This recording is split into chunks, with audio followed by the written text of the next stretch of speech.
Ipalit jud ko anig tuyo guys. Kay nakita na ko sa TikTok bitaw nga wala bitaw sa mga lamok. Pantaboy ba sa mga lamok. Ang kani siya guys, dili siya pares katul nga mag-aso bitaw. Kani siya wala. Gahapon akong gitry ni. Gana na ko ba akong gispatan. Wala gid siya kanang tawagan ni smoke. Gahapon sa gabi ako naman ni siyang gigamit kay gahapon man ni abot na order na ako. Dito ko sa kusina nagtambay kay nag-init mo tubig sa heater, arang ka daghang lamok, sige pangiit sa kong tiil. Tapos dere ako siyang gikuan, ako na siyang gibutang sa kwarto. Wala pa na ako siya giun, daghan gilamok nga nasa kong palibot, nasa kong moskitero na dere ilan dapit. Pagbalik na ako guys, dere na taod-taod naman siya nakasaksak nakaon. Tinga ko kay murag nagtanam ka, kuha na ko kay kabantay mga lamok pa magsaboy-saboy nya karon. So anak ko nga di sa siguro ko mag himaw video karon ako sang ipanid-an ugma sa gabi. So karon ikaduha na ron ako nga gamit dito ko sa kusina kay nangapinok ng mga piko ay nagtsaara jud ko guys kay dili na mabuka. Balik na pud ako insumiya ba tsaara, nag-init ko sa kusina arang kadaghag lamok.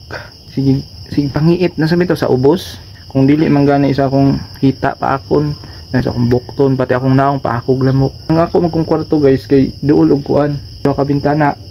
Tapos sa pagid dito lapos-lapos ang mga lamok dere na open sa sala open manhig gyapon sa kwarto isa ka bintana duha tulo.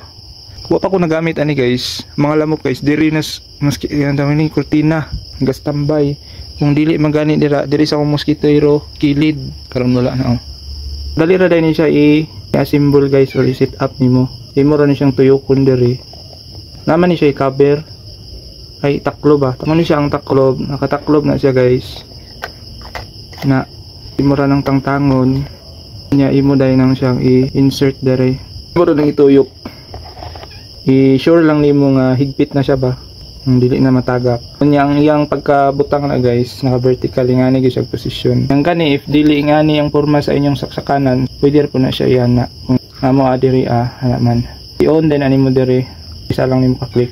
Pagsaksak ni mo ana, red nang ganit diris ubos. Meaning ni kuana na siya ni andar na siya. Mag-release siya og kuan baho bitaw.